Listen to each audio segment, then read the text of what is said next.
American generals have never had such a drill before. At the military base in Quantico, Virginia, US President Donald Trump and the head of the Department of Defense, which has been renamed the Department of War, made it clear to American military commanders that this is the end of the so-called Green Army and LGBT ideology in the military. To remove the social justice, politically correct, and toxic ideological garbage that had infected our department. To rip out the politics. No more identity months, DEI offices, dudes in dresses. No more climate change worship. The new American administration is focusing on common sense in the military, discipline and strength, which the previous leader, Joe Biden, tried to replace with leftist ideology and environmental platitudes. And you can never be great if you're going to do that. And we're going to be greater than we ever were before. We're bringing back a focus on fitness, ability, character, and strength. And that's because the purposes of American military is not to protect anyone's feelings. It's to protect our republic. And it's the republic that we dearly love. It's to protect our country. We will not be politically correct when it comes to defending American freedom. America needs a strong and unified army, said the President and Secretary of War in unison, because it faces formidable challenges not only related to Russia and Chinese expansion in various parts of the world, but also, as the Republicans put it, internal enemies. This refers to the spread of left-wing ideologies, especially in large cities such as Los Angeles, Chicago and Portland, which undermine the fundamental values on which America was built, such as security, economy, family and faith. For too long, we've promoted too many uniformed leaders for the wrong reasons. Based on their race, based on gender quotas, based on historic so-called firsts. We've pretended that combat arms and non-combat arms are the same thing.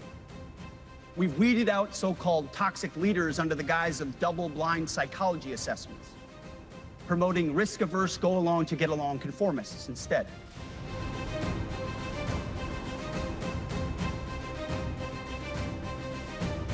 American commanders and soldiers have to undergo additional physical and psychological tests to assess their suitability for new combat conditions.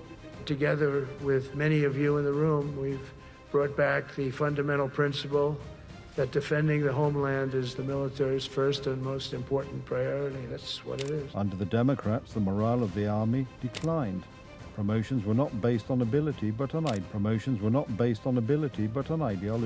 Na awans mogli liczyć ludzie niezgodni. People could count on promotion not according to their qualifications, but according to other criteria assigned by politicians, such as gender, race, and so on and so forth. This caused justified dissatisfaction, but it also meant that in many other areas, such as higher education, the people who obtained certain positions caused the level to decline. For this reason, Harvard University's law school fell out of the top 5 law schools in the United States. Republicans know very well that a strong army without foundations is like building castles on sand.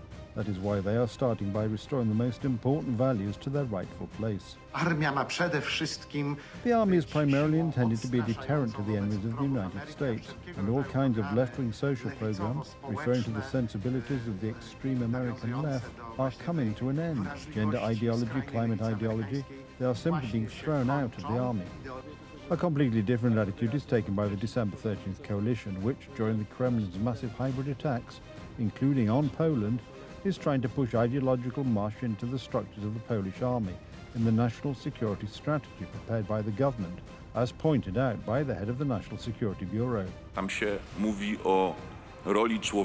It talks about the role of humans in destroying the natural environment. It talks about opening up to green energy. And you can even read sentences that suggest that the future of Poland is ETS2. We simply cannot agree to this. Former Polish President Andrzej Duda did not sign the document, and the current president, Karol Nawrocki, will not accept it in its current form either. For example, the head of military counterintelligence, Jarosław Strojczyk, considers undermining climate policy to be one of the fundamental threats. I find it hard to believe that in a situation where we are under real threat of Russian aggression, the entire security architecture of the old continent is changing, and we are supposed to think about making military low emission or zero emission. It really boggles the mind.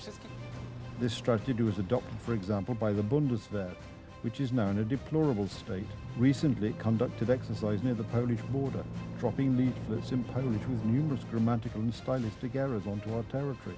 It will be difficult for the so-called European army, built on the resources of the Bundeswehr, to seriously defend us against the threat from the east. But the most important thing is that it strives for zero emissions.